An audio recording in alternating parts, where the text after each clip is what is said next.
You're listening to Bro Cave Sports Podcast. Look out! Here comes LG! There he goes! I don't think you get up from this! You want Philly food? With Nick Foles! It's a touchdown by Nick Foles! Yes! For the win! That may be the greatest catch I've ever seen.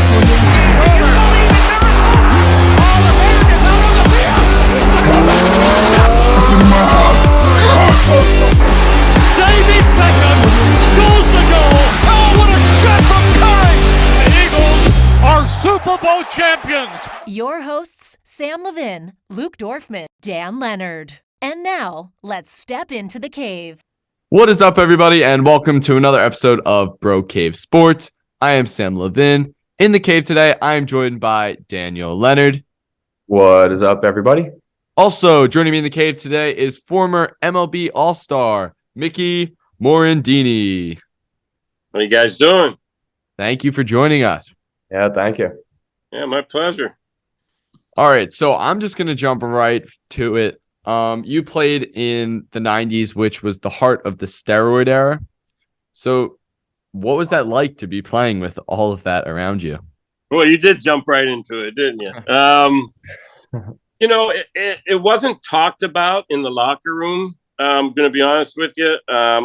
I had career 32 home runs, so obviously I was not a steroid user, but it was going on in the game for sure, as we know, and a lot of big names took it.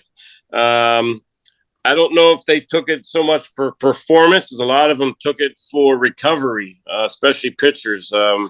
It seemed to help recover as far as injuries and things were concerned.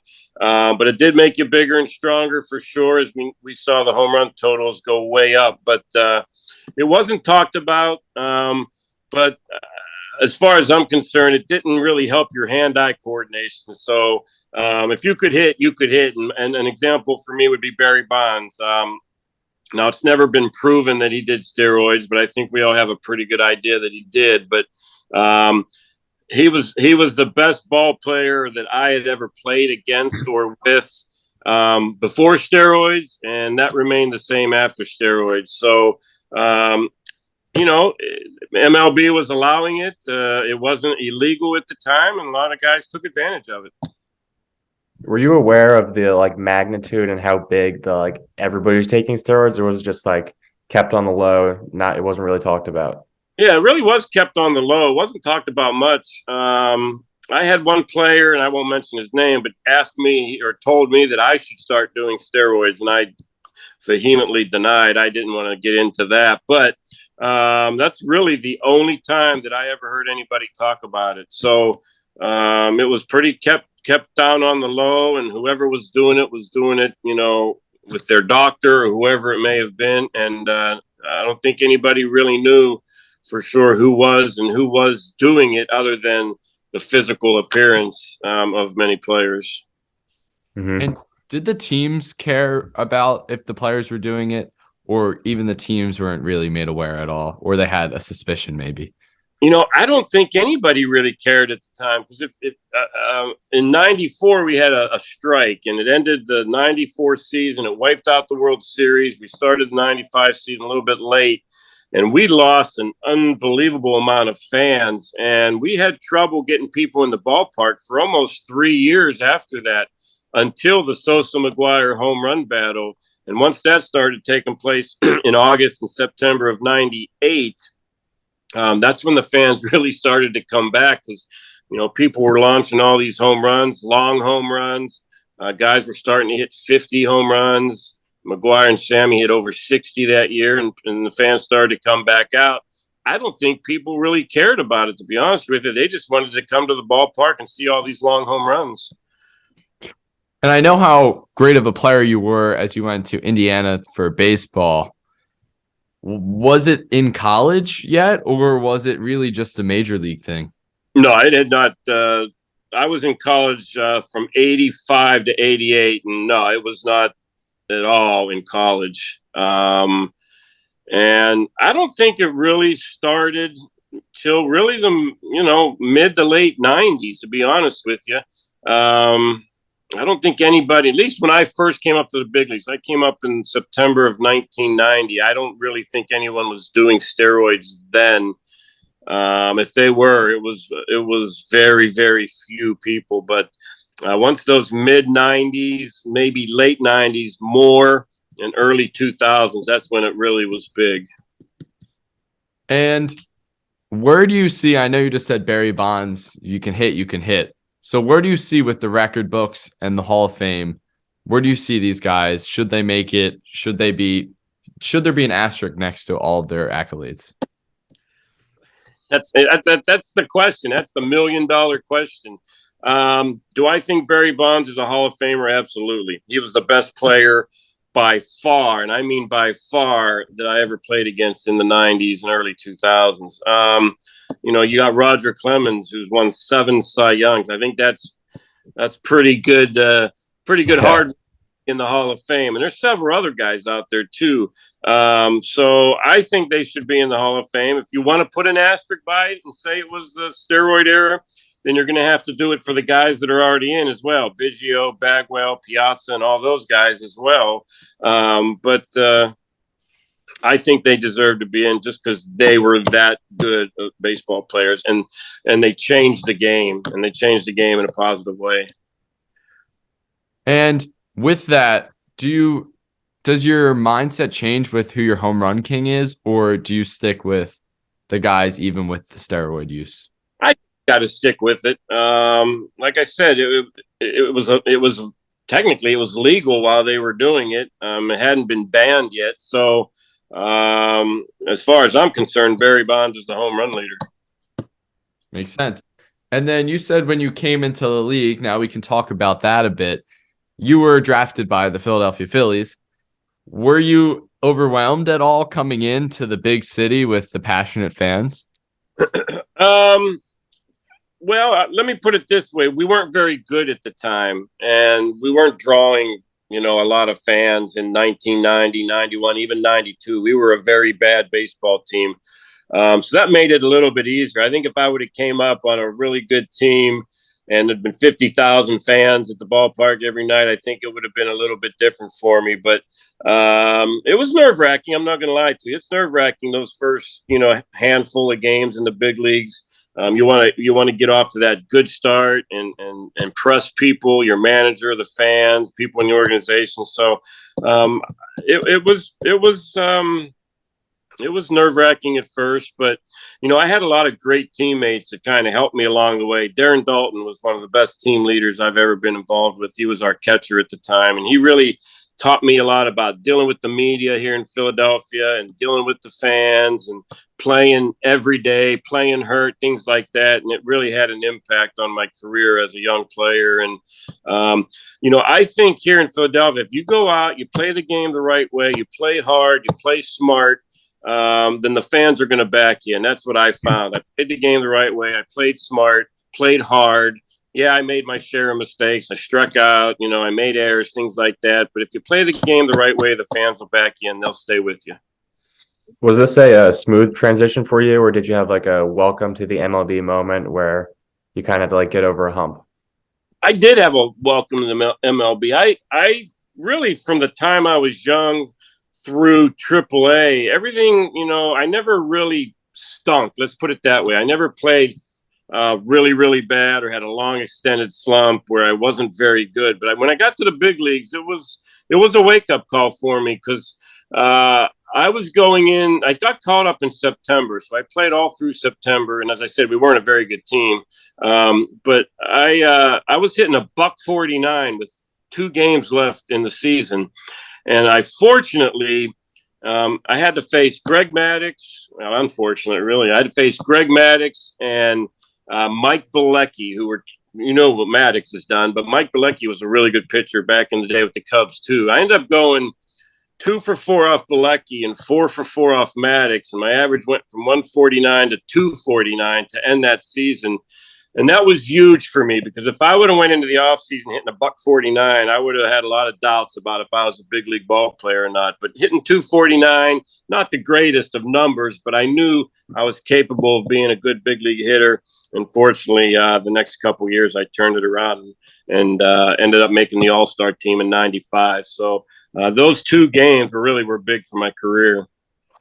Did you have to change anything about your approach, or did you just kind of like stick to what you know? I was sticking to what I know, and my game has always been hit line drives, hit ground balls, use my speed because I was fast. And it seems like when I got to the big leagues, I was hitting a lot of pop-ups, a lot of lazy fly balls. And for a guy of my stature, I'm 5'11", 170 pounds. When I hit the ball in the air, 9.5 times out of 10, they're going to catch it. So I did have to change my approach eventually. And it started to take place in '93, '94, where I really learned how to get back on top of the baseball and hit line drives and ground balls, and I kind of took off after that. And with that approach, how did you pick your spots where you were like, all right, this is a time I can swing for the fences compared to this is the time where the line drive's going to come? Well, I'm going to be honest. I don't think I ever swung for the fences. This wasn't my game. And if I did, that was part of the issue. If I did start swinging for the fences, the outcome wasn't very good. So my role as a baseball player was to get on base, make things happen, move runners, do the little things as an offensive player, steal a base, score a run, those types of things, bunt a player over, execute a hit and run, those types of things. And that's what I really tried to stick with. My highest home run total was in '98 with the Cubs. I hit 8 home runs. So I was not a home run hitter. Once in a while, I'd get a hold of one, get it in the air, and it would get out of the ballpark. But if I tried to hit home runs, which I tried not to do, but if I did, the outcome was not very good. So you had that very much team first mindset, do what you're good at instead of going up there and trying to. Absolutely. And my mindset was about winning. I wanted to win. And that's the way I was. Nobody ever taught me that. It's just the way I was programmed as a young kid, was just, I want to win and I'll do whatever it takes to win. And that was my philosophy as a Major League Baseball player. If you need me to bunt, I'll bunt. You need me to make a diving play, I'll make a diving play. Whatever you need me to do, if you think that's going to help us win the ball game, I'll do it. And when did you start seeing your timing with steals getting, I guess, perfected? Because you're pretty good at it at Indiana, and then in the league, that was also a part of your game. Yeah, I was always fast. And as a young fast player, usually you can outrun the baseball, in Little League and Senior League, and even in high school, you can kind of outrun the baseball because there aren't that many good catchers that can throw you out. And then I went to college and continued to steal bases at a high clip. I actually went to play in the Cape Cod Summer League, which is the premier summer league for college baseball players. And I still have the record up there for most stolen bases in a summer. So speed was always my game. Now, I didn't have the speed that like a Roman Quinn had or some of these guys have now, but I was fast. I ran the first like a 3.7, which is, pretty fast. And I could steal bases. But I didn't steal a lot of bases in the big leagues. My highest total was 26 one year. But I had a pretty good success rate in stealing bases, picked my spots, and it's all about learning the pitcher and having good technique with that first step. And that was something I was very good at. Indeed you were. And then going back, you said all you wanted to do was win. Winning was the ultimate goal. And that's really what it's all about in sports. With that being said, where did you see the change for the Phillies organization where winning started to become more of, I guess, a reality? Yeah, 93 was our big year, obviously. 92, we came in last place, and every major publication had us coming in last again in 93. And all of a sudden, we went out and, we got 3 or 4 veteran players like Incaviglia and Milt Thompson and Jim Eisenreich and Danny Jackson, those types of guys. Good, solid veteran players. And, we went to the World Series in 93. And I think from that point on, even though in 94 through almost 2001, we weren't very good again. I think that's when you get a taste of that winning. You get a taste of going to the playoffs and getting to a World Series.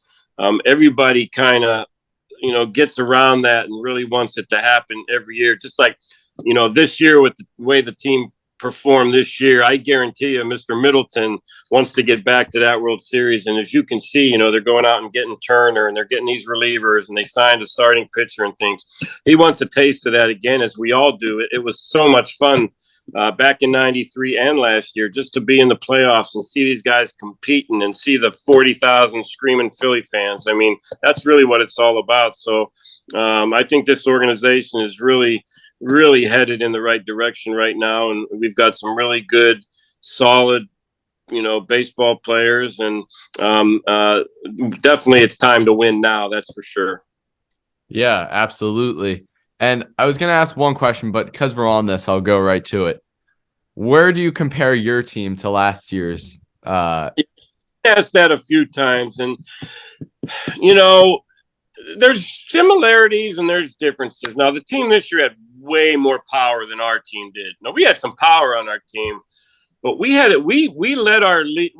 league in runs in 93, but we did it all different kind of ways. We did it by moving runners. We did it by suicide squeezes. We'd hit a home run. We had 4 guys draw over 100 walks. So we did it a lot of different ways. We knew how to score runs.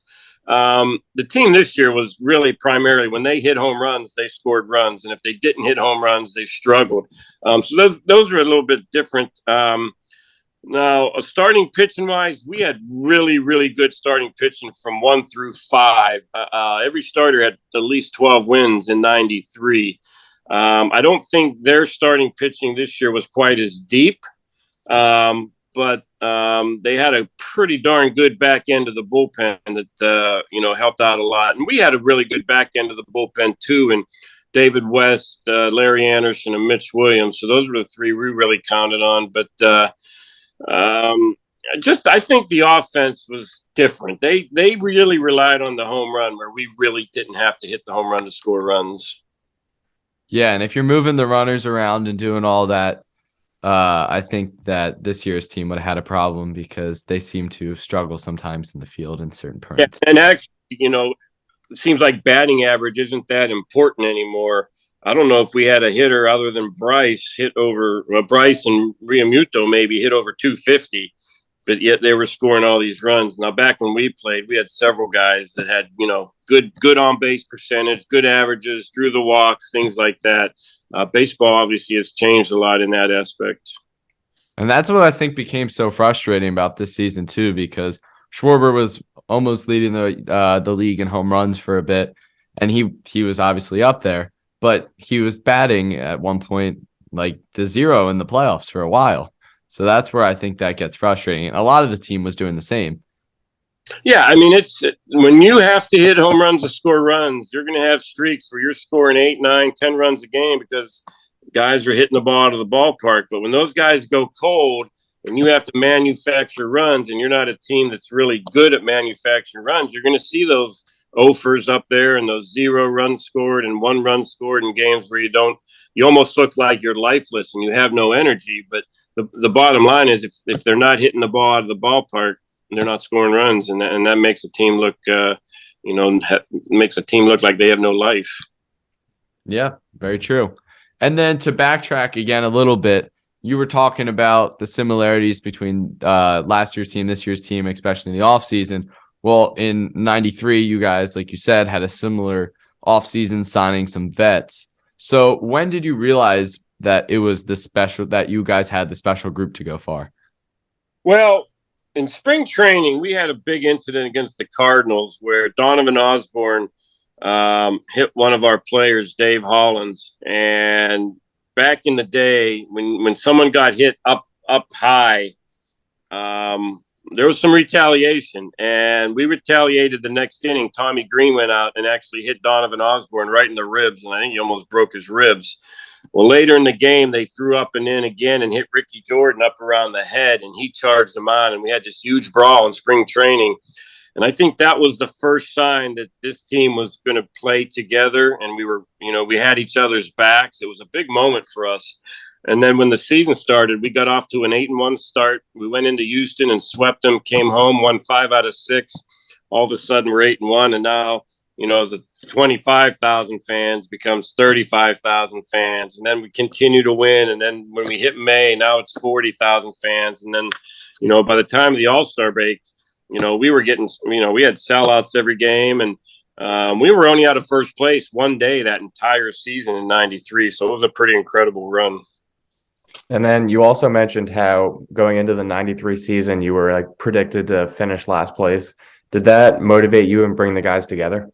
I think so. Because we knew we had a pretty good group, especially with the players that they had brought in. We just knew that we had to stay healthy. Darren Dalton had to stay healthy. Lenny Dykstra had to stay healthy. Kurt Schilling and Terry Mahal and Danny Jackson, our big three-stars, had to stay healthy. And we did for the most part that year. We were a very healthy club, and a lot of the guys didn't miss a whole lot of games. But, I think we were a little perturbed at what everybody was saying about us. And, as veterans, especially, I wasn't a veteran yet. It was only my third year. But a lot of these guys had been in the league 6, 7, 8 years and hadn't really tasted a lot of winning. So having this whole group come together, a lot of these guys were hungry to win ball games. And then I have to ask, because you just mentioned it, were you involved in that fight at all? Did you jump in there a little bit?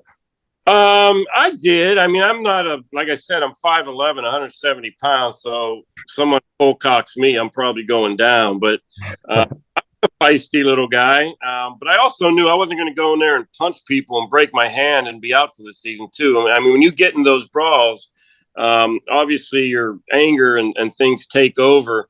But you got to be smart about it too, because you have a team that is counting on you, and it's not something where you want to get injured and be out for the rest of the season. So I was in there rustling around a little bit, but I wasn't throwing punches. I was a little bit smarter than that, but it was a pretty good brawl. There were some angry people. Let me put it that way. There were some angry people in that brawl. Was there any injuries like that you just mentioned, or? I think so in the game. I don't think in that one.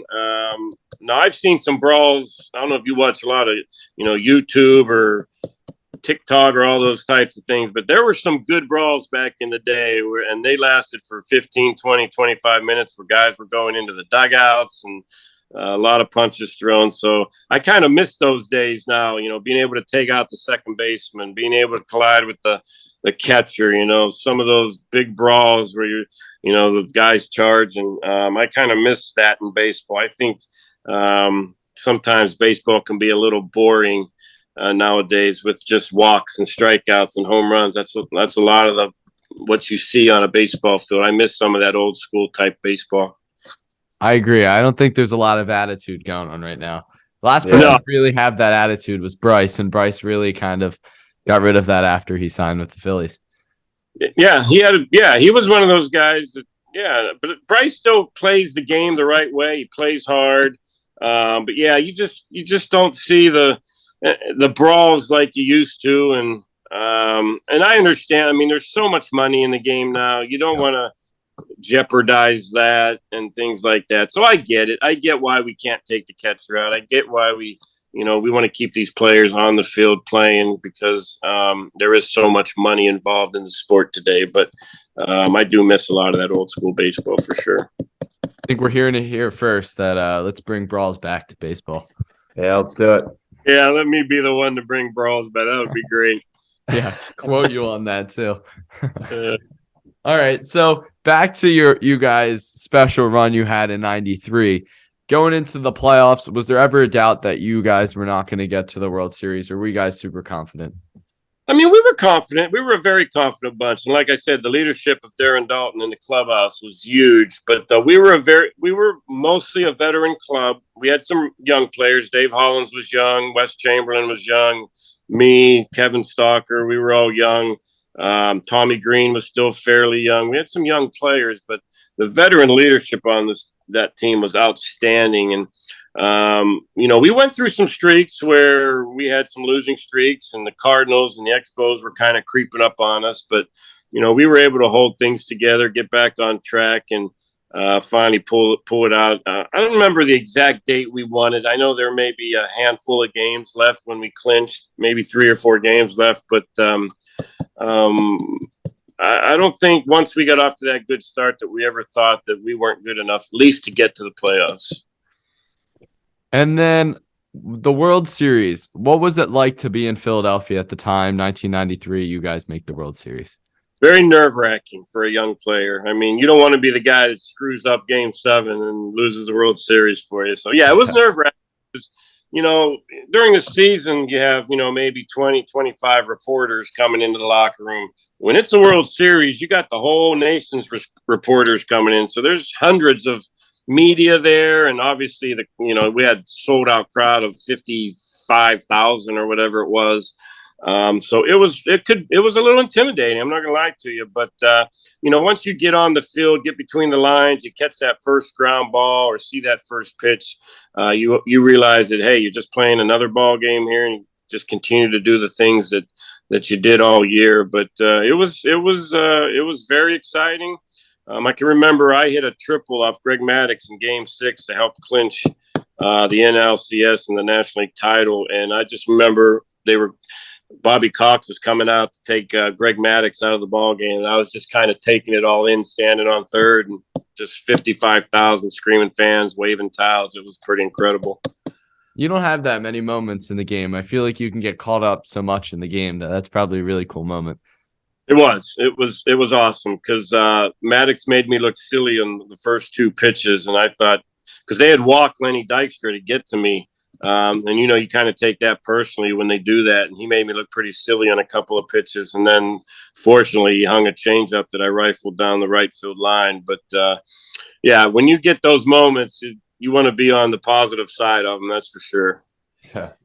And not to bring up a negative side, but I feel as you run, all good runs, I guess, have to come to an end at some point. The pitch was thrown to Carter. Did you know right away that was a home run? I didn't know right away because it was so low. I thought it might have a chance to hit off the wall, but it was hit hard. I knew that. I knew nobody was catching it.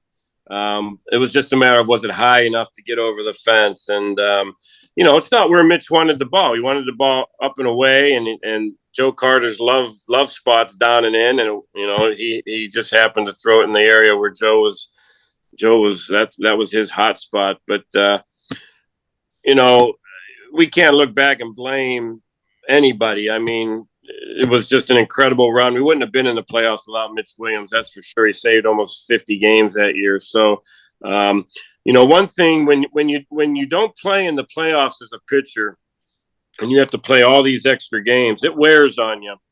It's a lot of extra innings. I'm actually a little bit worried about Wheeler and Nola this year because they threw so many innings last year. I know they're going to be smart about it. So.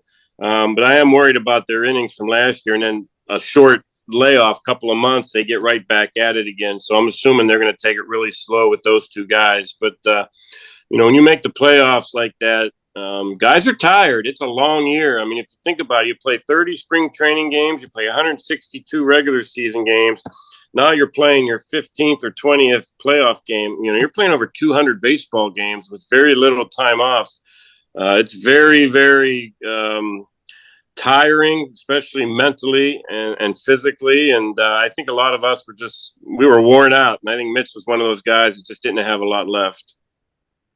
And what was the locker room feel after that? Was it crushing to lose that? Yeah, it was crushing. There were some guys crying. It was very somber, not much being said, heads down. I think a lot of guys were, going up to Mitch and, letting him know that, hey, we're backing you here. It's not your fault. And it was crushing because, we had come back in that game. We were down early, came back. Lenny hit the home run to give us the lead. And I think we were up. I don't know what it ended up. We were up by a couple of runs before Carter. I think maybe up 1 run, 5-4 or something before Carter hit the home run. But we really felt that if we won Game 6, that we were going to come out and win Game 7. We really felt that. I think we had Mulholland on the mound, and I think Schilling had a few innings in him, and some of these guys. So we really felt good about the pitching staff, but it didn't end up in our favor. And what do you do after that kind of loss? Like, where does the team go to start that looking forward to the next season after such a hard loss like that? Well, anytime your season ends, it's you go home You kind of self-evaluate a little bit, evaluate your season, what you did good, what you can do better, what you got to work on, what you got to maintain. My off seasons usually included, I took a couple months off, both mentally and physically. I wouldn't do anything until about mid-November. That's when I would start working out again, getting the body strong again. Because during the season, I would lose a lot of weight just from playing every day in the heat and, not eating right and things like that. So I would have to put my weight back on and get stronger and getting back in shape. But it's just a time to go home and reflect and clear your mind, really. Because, like I said, when you play over 190, 200 games, you're very mentally drained. So it's just a time to go home, spend time with your family, and have some fun and relax. Was there a confidence that like you guys are going to be right back there next year, right back in the World Series, or was it just like taking it one day at a time? No, I think there was a confidence coming back into spring training.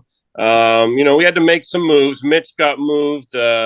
He got traded, and we actually got off to a pretty good start in '94, if I remember. But then Dykstra and Dalton both got hurt, and we plummeted after that. We weren't the same team without those two guys. But anytime you win in '93 and primarily you have the same team coming back, there's got to be a lot of positivity and high hopes that you can go out and at least get back into the playoffs again for sure. Mm. And I have to ask, because you've experienced both of these two monumental and big games that I feel every professional athlete, especially in the sport of baseball, would like to be in. You've been in a World Series and you've also been in the Olympics. So are they comparable in a sense that the big games, or is one way more pressure than the other? I think anytime you play for your country, there's a little more pressure. I really do. And for me, that was a once in a lifetime event. I mean, I knew I wasn't going to be in the Olympics again, not playing baseball. So at least I didn't think so at the time. And I didn't know they were going to eventually take some big league players over there. Now they ended up getting rid of it for a long time, and now they're back at it. I think minor leaguers, if I'm not mistaken. But I think playing for your country is the ultimate. And then World Series comes right underneath that. But there's pressure in both. That's for sure. I don't know if there's one more pressure than the other, but all I know is a lot of fun. Both of them are a lot of fun, that's for sure. And I see you're wearing an Indiana shirt. Are you an Indiana fan? Yeah, my sister. I went to. Yeah, I know that you went to Indiana. My sister actually goes there, so I thought I should put it on for you. Absolutely. We need to get our Hoosier sports back up to snuff. Our basketball team's scuffling. Our football team sucks. Our women's basketball team is probably the best program there right now. They're ranked in the top 10. But as your sister, she's got to love it there, right? Oh, she loves it. Yeah, it's great there. A beautiful camp. And yeah, I had a blast there for 4 years. Yeah, I mean, you said it. The basketball team should be good, and they're kind of starting to go on the downward more than the up. And then their football is not very good. So they had a good year. I think it was 2 or 3 years ago. They went to a pretty big bowl game, but I don't know what happened. They're back to being bad again. Yeah, I feel like every Indiana sports team right now, they come in hot. They're ranked super high, and then it starts to fall off. But I think the basketball can be better than what they are right now. I agree. And their soccer teams are always good. Their men's soccer team is always good. I think they lost in the finals this year. But, we need to get this basketball team back to the way it was in the 70s and 80s for sure. Yeah, I agree.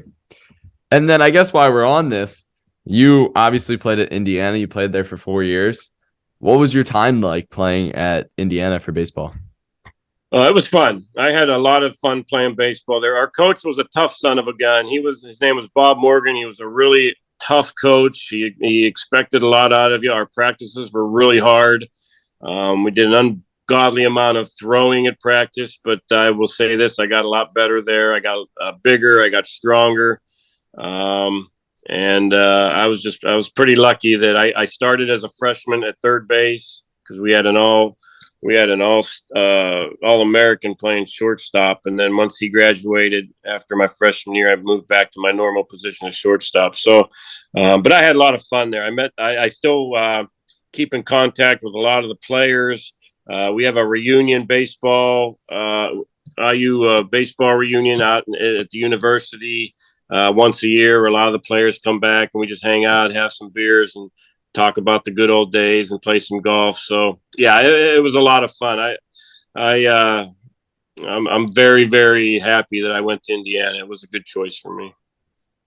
And were you between another school during that time, or did it just kind of, yeah, I guess it piqued your interest the most?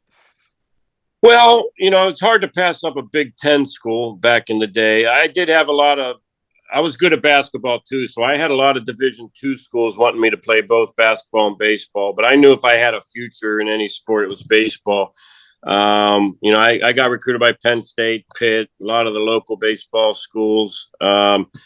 I got a letter from Arizona State, but there was never a follow-up to that one. But I did get recruited by Iowa and Indiana, so it was really down to those two. And Indiana gave me a better scholarship package. So we didn't have a lot of money growing up, and I didn't want my mom having to pay for a lot of college. So it worked out good that Indiana gave me a better package, and I went with IU. It seemed like it was a pretty good choice for you in the end. Yeah, it worked out well. Yep.